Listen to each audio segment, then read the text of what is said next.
Sahabat Yampi, para petani, pengusaha tani dan akademisi, khususnya akademisi pertanian, ya, birokrasi pertanian, ya, dan seluruh stakeholder pertanian.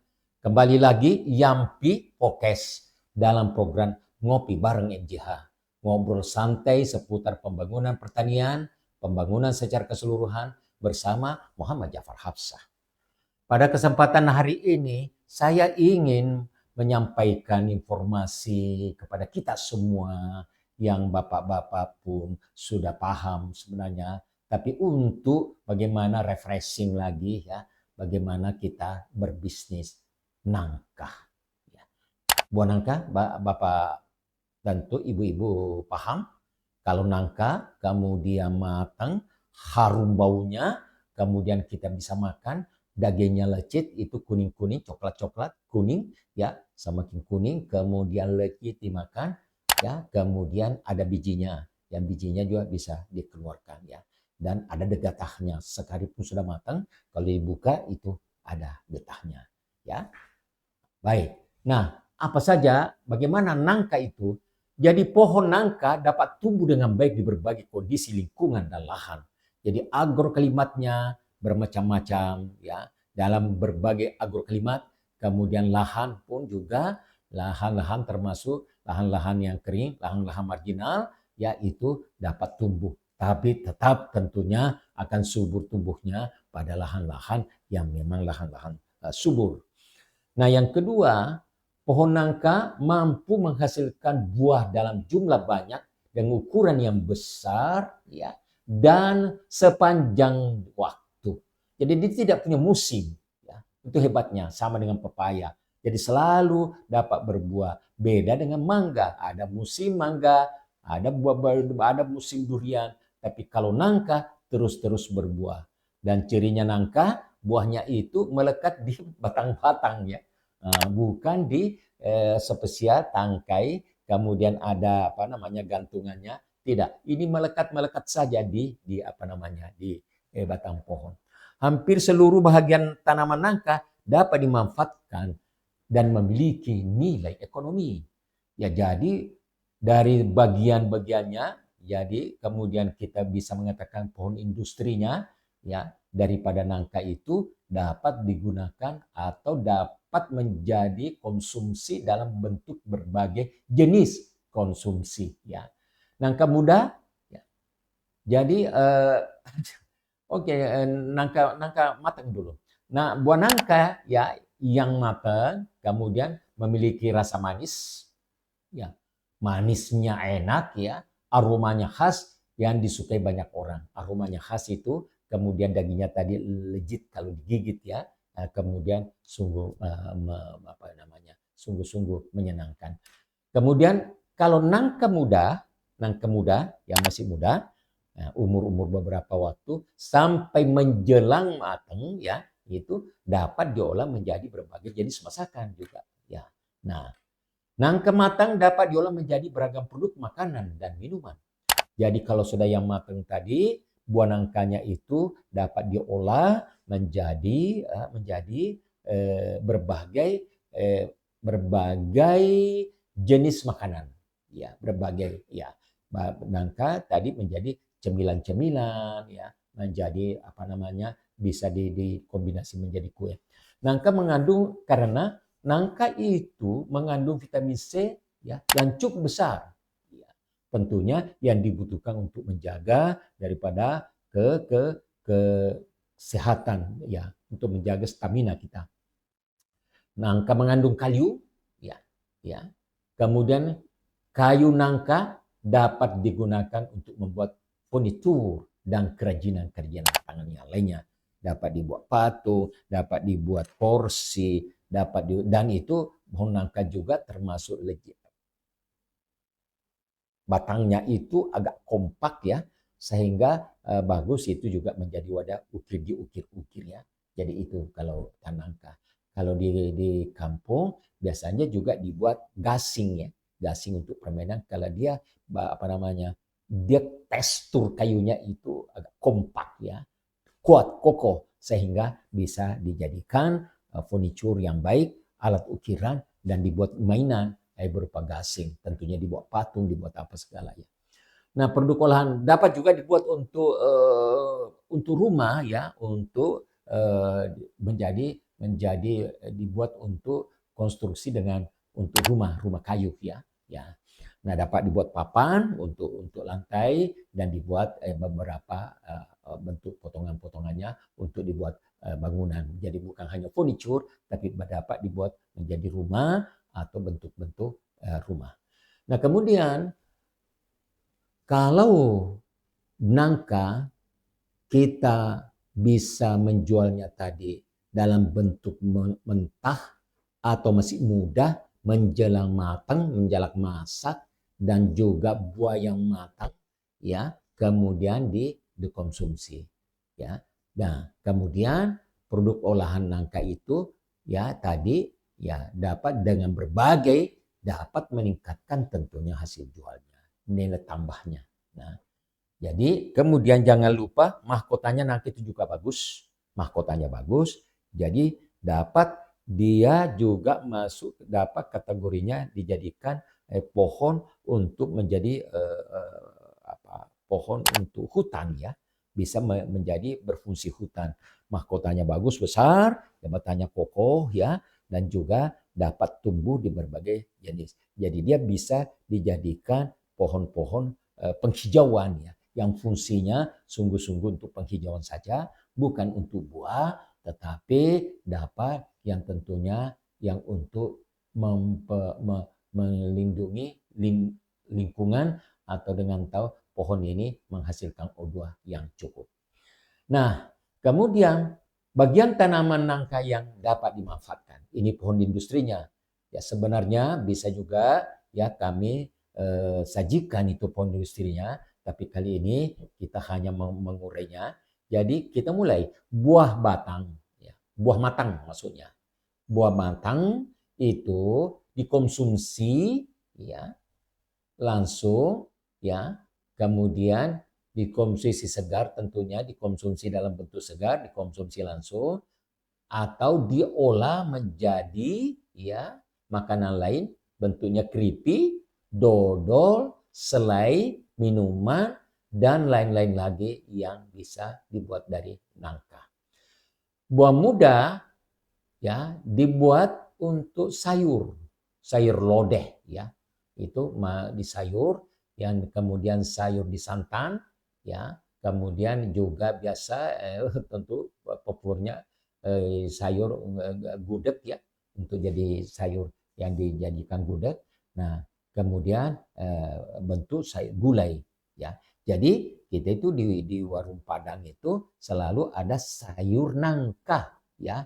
Nangka, di mana sayur nangka itu biasa berkolaborasi dengan santan ya, baik santan-santan ringan maupun santan kental ya, kalau diolah untuk jadi sayur. Nah, daun nangka, nah kemudian daun nangkanya ya, daun nangka ya, jadi pakan ternak kambing, domba dan sapi, suka sekali ya, yaitu di belakang rumah saya kalau kita pangkas daun nangka, wah jadi rebutan untuk peternak-peternak kambing rumahan ya. Nah, tadi kan itu buah nangka kalau sudah matang kan, buah nangka tadi kalau sudah nangka matang, nangka masak, yang tadi langsung matang, kemudian langsung kan kita makan konsumsi dagingnya, kemudian dia mempunyai biji. Nah, bijinya itu masih dapat dimakan, direbus, dipanggang, atau diolah menjadi tepung. Enak sekali tuh. Jadi kalau kita makan nangka, itu biasa kita mengumpulkan bijinya, nah, kemudian kita rebus, baru kita makan. Kita juga bisa bakar, ya. Kita buat bentuk lemang juga ya, bahasanya bapak-bapak paham, mantap. Nah, kemudian dimakan, enak sekali. Nah, kalau kemudian daun nangkanya tadi, ya yang spesifik jadi obat pun saya belum bisa mengemukakan di sini. Nah, kayu nangka bahan furnitur, kemudian dapat menjadi ukiran, ya, kemudian menjadi alat musik, ya, dibuat gitar, dibuat kecapi, dibuat apa, dibuat juga beduk, ya, beduk itu. Nah, kemudian dibuat konstruksi untuk rumah, ya, untuk rumah. Nah, karena rumah tentunya berbeda kalau jati konstruksinya agak panjang jadi bisa. Nah, ini tentunya tidak begitu tumbuhnya tidak begitu meninggi ya seperti pohon jati dan pohon-pohon lainnya yang untuk perabotan rumah ya.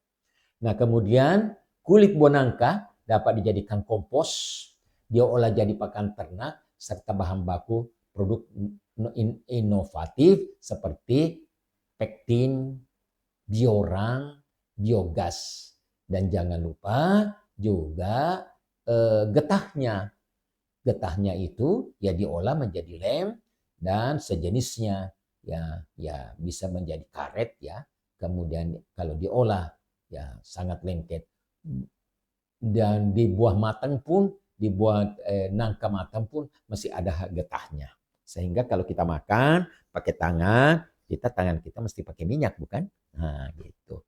Nah, produksi rata-rata ya per tahun. Ya, jadi kita di Indonesia itu termasuk produksi nangka yang cukup ya. Nah, 2022 itu produksinya 813.756 ton. Ya. 2023 hampir 800.000 ton. Kemudian 2024 meningkat itu produknya 8,7 ya 8.000 ya 787 ton dan kemudian 2025 8.016 ya 816.798 ton ya.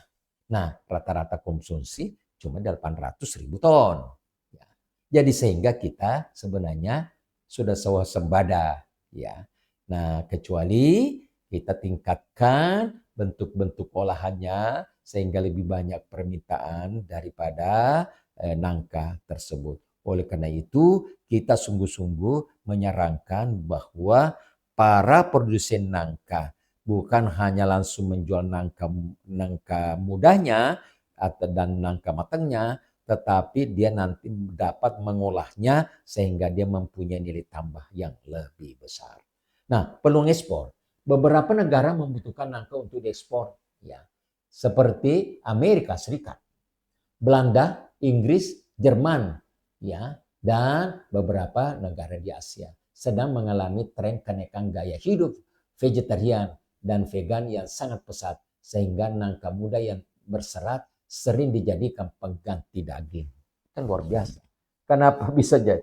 Jadi di pengganti daging kan itu dagingnya agak kenyal ya. Ada enak memang digigit ya.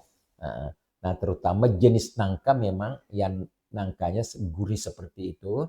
Ada sekalipun ada jenis nangka yang agak bonyok ya. Itu yang kurang apa namanya? Kurang seperti daging kalau dimakan. Nah, negara seperti Cina, Jepang memiliki permintaan tinggi untuk buah tropis segar. Karena nangka tidak bisa tumbuh subur di negara 4 musim. Mereka mengandalkan pasokan. Jadi tadi dapat hidup ya di lahan-lahan, berbagai jenis lahan, dan kemudian agroklimat di tropis ya, berbentuk berbagai jenis agroklimat di tropis. Nah, jadi sebenarnya ya nangka itu tidak tumbuh dengan bagus dan malah terkadang tidak bisa tumbuh pada subtropis, wilayah-wilayah yang 4 musim ya itu. Oleh karena itu Indonesia peluang untuk mengekspor. Oleh karena itu ya kita di dalam talkshow kita ini, podcast kita ini kemudian mengulas daripada bagaimana berbisnis nangka itu juga maksudnya bagaimana kita meningkatkan produksi nangka kita ya dengan intensifikasi ya meningkatkan ya memeliharanya dengan baik sehingga subur sehingga dapat berbuah lebih banyak kemudian menambah lagi kemudian menambah pertanaman baru, peremajaan dan juga menanam baru pada lahan-lahan baru ya. Nah, itu sehingga kita memungkinkan untuk dapat memproduksi lebih besar untuk kebutuhan dalam negeri dan juga untuk ekspor. Ini peluang karena pohon nangka ini tidak cengeng nih. Kalau pohon nangka sepertinya coba ditanam saja sudah dilepaskan ya. Nah, itu bahasanya kalau bukan pekebun yang rajin ya. Tetapi bagi kita yang kita bicarakan di sini, bagaimana berkebun nangka yang memelihara nangka dengan baik, memberikan nutrisi nangka atau berupa pupuk dan perlakuan-perlakuan, pemangkasan dan lain-lain, sehingga dia dapat tumbuh subur dan buahnya lebih banyak. Sehingga produktivitasnya naik, sehingga produksi kita secara keseluruhan dapat meningkatnya. Nah, bagaimana kalau harga? Coba kita lihat. Harga buah nangka ya sekarang ini yang matang tentunya kalau yang matang itu harga matangnya itu 5.000 sampai 10.000 per kilogram. Tergantung kualitasnya. Jadi biasa kalau di kota kalau jual nangka ya hitung per kilo, jangan ke apa namanya, kalau langsung di situ ada itu per kilo biasa labelnya ya. Nah, kemudian berarti ditimbanglah itu satu buah, kemudian muncul kilonya. Nah, tapi kalau di kampung ya selalu per gelondongan saja per buah itu ya. Nah, kalau kalau misalnya per buah itu yang matang masuknya 25 sampai 50.000. Nah, kenapa pakai 25 sampai 50.000 ini? Karena sangat tentu dari besarnya buah itu ya. Nah, kan bermacam-macam kalau buahnya. Kemudian kalau isinya ada yang kenyal, ada juga yang agak-agak apa namanya agak bonyok ya, bahasanya bonyok ya, paham kan? Nah, bonyok itu artinya buahnya itu agak apa namanya? Agak cair ya, agak apa istilahnya ya. Nah, bonyok ya. Nah, kemudian kalau harga nangka muda itu cuma 3.000 sampai 5.000 per kilogram ya. Tapi jangan lupa berfluktuasi sesuai dengan bukan berfluktuasi, bermacam-macam harga sesuai dengan wilayah. Karena ada wilayah produsen nangka ya dimakannya ya normal-normal saja ya. Kemudian ada nangka produksinya seperti itu tersebut di daerah tersebut ya seperti apa adanya, kemudian permintaan nangkanya tinggi ya, permintaan tinggi karena dibuat sayur, dibuat lodeh, kemudian dimakan untuk matang dan bagaimana juga produk-produk hilirisasi berkembang di situ. Nah, kemudian bagaimana kalau hilirisasi itu dapat dibuat keripik, dapat dibuat selai, kemudian nangka juga dapat dibuat menjadi kue, kemudian nangka juga dapat menjadikan pemanis-pemanis untuk mensupport daripada cemilan-cemilan. Nah, maka itu nilainya akan lebih besar. Nah, kita lihat misalnya nangka diolah menjadi keripik nangka ya, bila kita membuat analisa. Nah, kalau 10 kilogram nangka harganya 10.000 per kilogram. Maka petani dapat 100.000 jika dijual langsung. Ya. Oke, satu buah masuknya ya. Ya, betul. 10 kilogram nangka ya. Nah, kemudian ini 10 kilogram nangka bisa mungkin 3-4 biji ya. Nah, makanya kalau dijual, nah 100.000 ya. Nah, jika dibuat keripik nangka, ya, jadi tadi dibuat keripik nangka dengan rendemen 15%, 10 kilogram nangka segar dapat menghasilkan sekitar 1,5 kilogram keripik. Jadi 10 kilogram tadi Pak ya. Nah, 1,5 kilogram keripik dapat menghasilkan 6 kemasan dengan masing-masing 250 gram. Maka kita mendapatkan tentunya kita kalilah 6 kali 25.000 berarti kita bisa dapatkan 150.000 rupiah. Nah, jadi jika dijual langsung tanpa diolah dapat 100.000, sedangkan diolah menjadi keripik mendapatkan 150.000. Ya. Nah, kalau itu tadi dengan basisnya 10 kg ya. Nah, Artinya harga jual itu naik menjadi 150, ya menjadi dari 100 menjadi 100, ya 3 kali lipat ya. Nah, kemudian contoh produk hilirisasi nangka lainnya. Tentu ada hitung-hitungannya yang kami tidak sempat lagi perbincangkan dengan Bapak. Tentunya Bapak banyak bisa membaca di YouTube atau di bacaan-bacaan atau buku-buku. Nah, kalau dodol nangka, olahan manis berbahan daging buah nangka yang memiliki daya simpan lebih lama. Ya hampir seluruh hilirisasi itu juga jangan lupa dapat disimpan lebih lama. Ya kalau nangka tadi, ya berarti kalau sudah matang ya disimpannya tentu terbatas. Selain nangka digunakan sebagai olesan roti atau isian berbagai produk roti dan kue. Ya, karena dia kan mempunyai serat, termasuk nangka itu ya, kayak dia berbagai serat. Nah, kemudian buah nangka itu kan juga dapat dibuat semacam ik, apa ini ikan. Kalau ikan itu dicampur dengan nangka dibuat untuk suir-suir itu ya, makanan dari suir-suir. Jadi bersama dengan ayam atau bersama dengan ikan, kemudian dicampur dengan nangka, ya dapat dijadikan lauk ya. Manisan nangka, buah nangka diawetkan dengan gula, ya, ya, asinan, kemudian apalagi yang kecut-kecut ya, asinan dan apa namanya itu. Nah, kemudian nangka beku untuk memenuhi pasar modern dan ekspor. Jadi bekukan itu nangka, ya, dimasukkan dalam preset. Nah, kemudian nanti saatnya. Tepung biji nangka dapat digunakan sebagai bahan campuran kue, roti atau makanan olahan lain.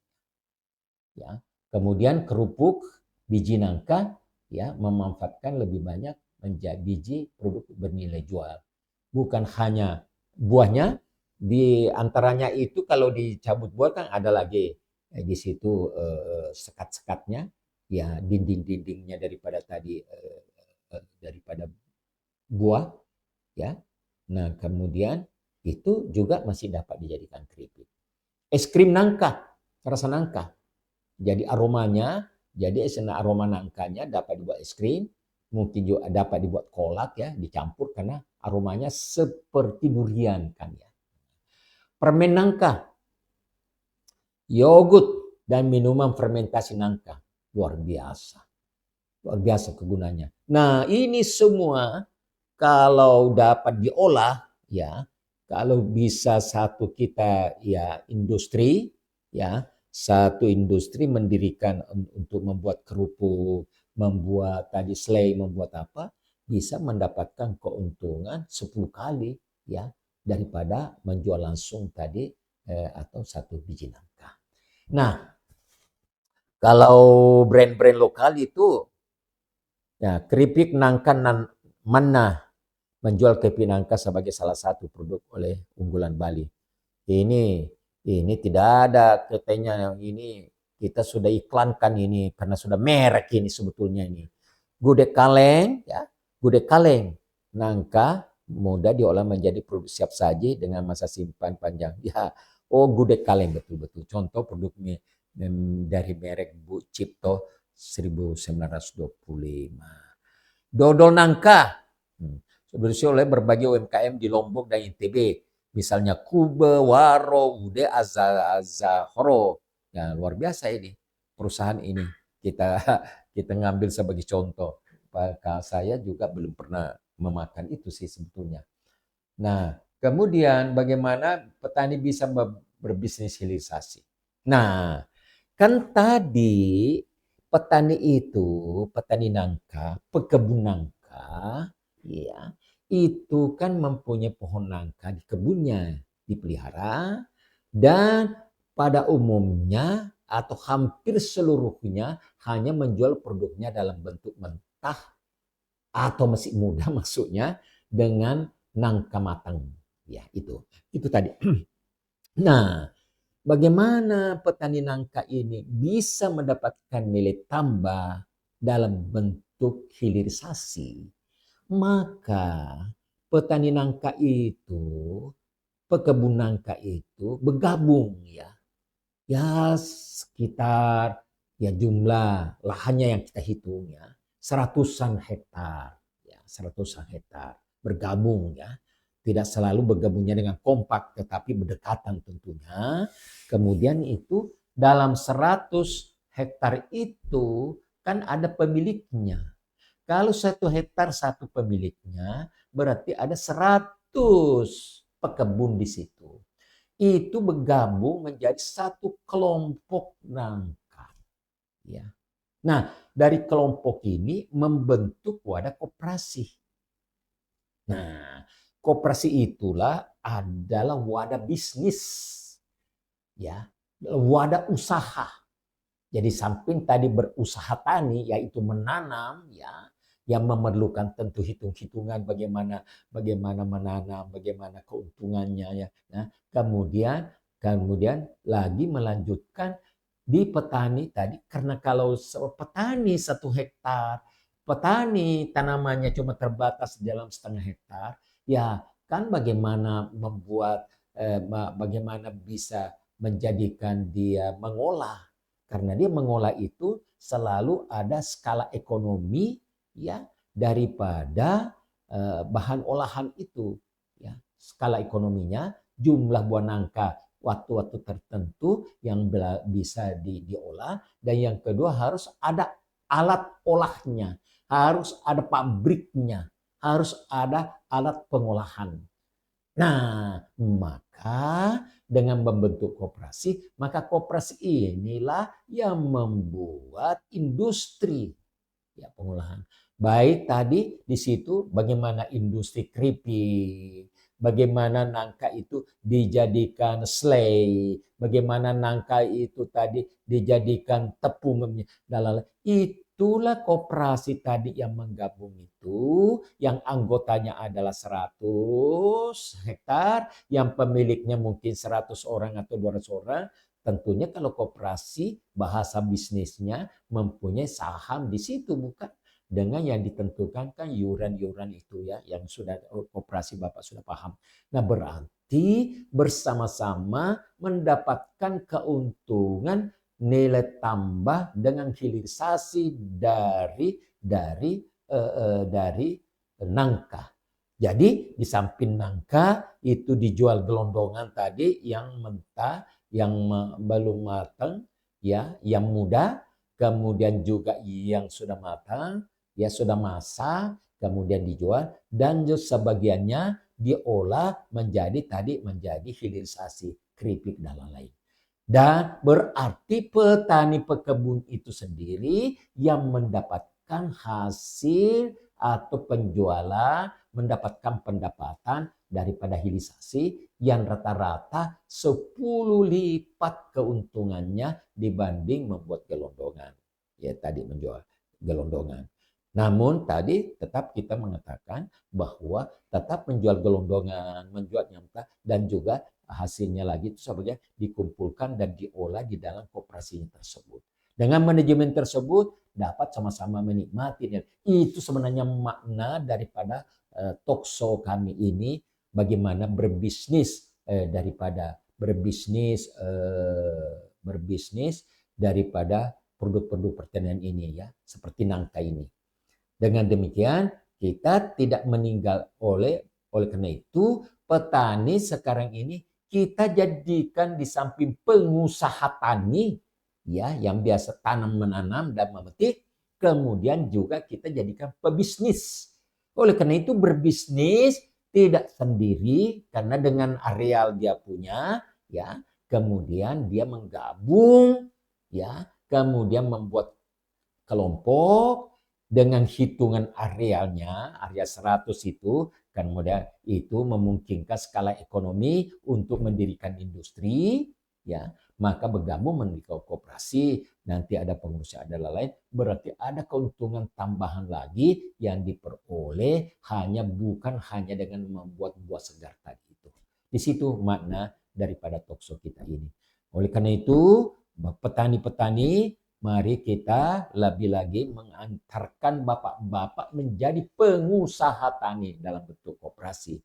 Dan itulah sebenarnya hakikat yang sekarang ini juga dibentuk koperasi merah putih ya, untuk memantapkan koperasi-koperasi yang ada dan membentuk koperasi-koperasi merah putih yang baru. Baik koperasi berbentuk tanaman beras, padi dan lain-lain, kemudian tanaman semusim, dan juga kita membuat koperasi kelapa, membuat koperasi di kala produsen kelapa sawit, membuat koperasi di produsen pepaya, dan seterusnya. Yang intinya adalah bergabung untuk mendapatkan skala ekonomi yang memungkinkan untuk mendirikan pengolahan.